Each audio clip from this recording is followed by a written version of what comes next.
about it nonstop. Certainly do. Congress getting back to work this week. And the first big hurdle, another possible government shutdown. Joining us to talk about that and more, Majority Leader Kevin McCarthy. Let's start with the good stuff, Congressman, because you know, God, how many guys are leaving? I mean, I don't even want to talk to you about that. I hope you got, you know, I know you've been on some other networks talking about how, you know, the Republicans will get through this, but it had to shake you a little bit watching them just one after another. But did you just hear that about Walmart, the news about Walmart, and how many employees are going to benefit from these bonuses and wage hikes given the tax bill? I mean, how many times do you think that narrative ever dies, that it's only going to shareholders and it's only going to buybacks and it's only going to dividends? And I mean, that's really going to ruin the whole other side that calls it a tax scam. If it keeps happening, they're not going to be able to say that anymore. Well, remember what Nancy Pelosi said. She said it's going to be Armageddon if this tax bill passes. Right. People are going to die. Now you have more than 1 million people that have received more than $1 billion between that just in bonuses. And just think, starting next month and in March, people are going to be taking more home in their paychecks because the withholding tables are coming out. But what's even more interesting that no one talked about prior, we know the freeze that is going on and the energy cost. Look, energy company after energy company lowering their rates because of the tax benefit and passing that on to their customers. So you're seeing it in so many, from your wages, from the minimum wage going up, from maternity leave being longer, to now even some of your bills being less because of this tax bill. This really is the start of America's comeback. I wonder whether you can, whether this is going to be enough critical mass to overcome the media coverage and the talking points of the left for November, for 18. And this is, now I'm getting into the notion that there's a lot of incumbents that are leaving.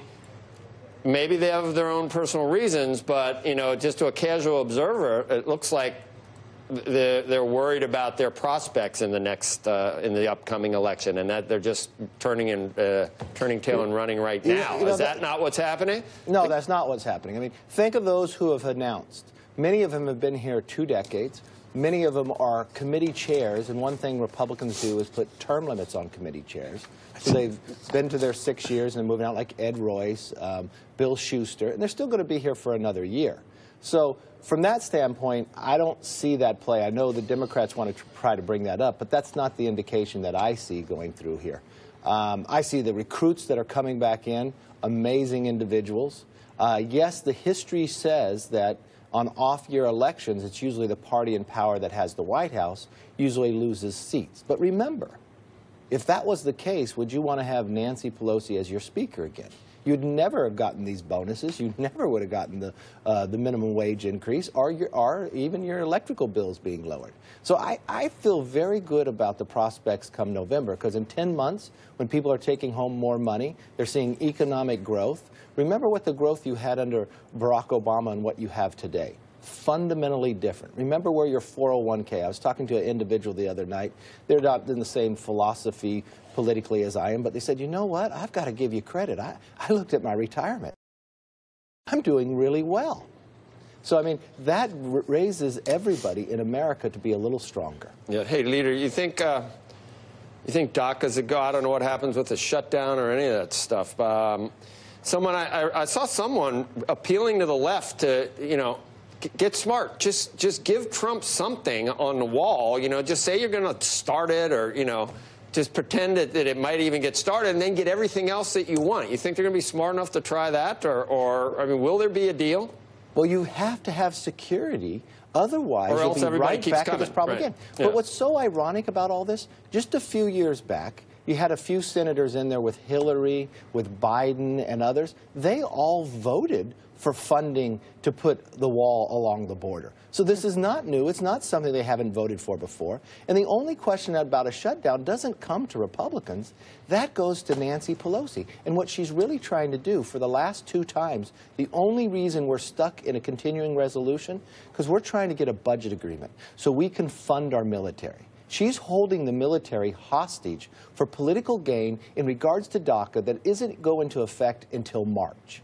And what she's done is she has gone to her conference and made them vote no. You can watch it on the floor. She wanted America to shut down right before Christmas, which, remember what we've done here. We've given the largest pay raise to our military women and men in the last 8 years, and she tries to hold that back. That's what the worst part about all this. She's playing games, and that has got to stop.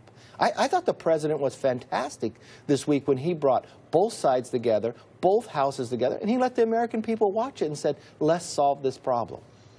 Yeah, that was it was interesting to watch.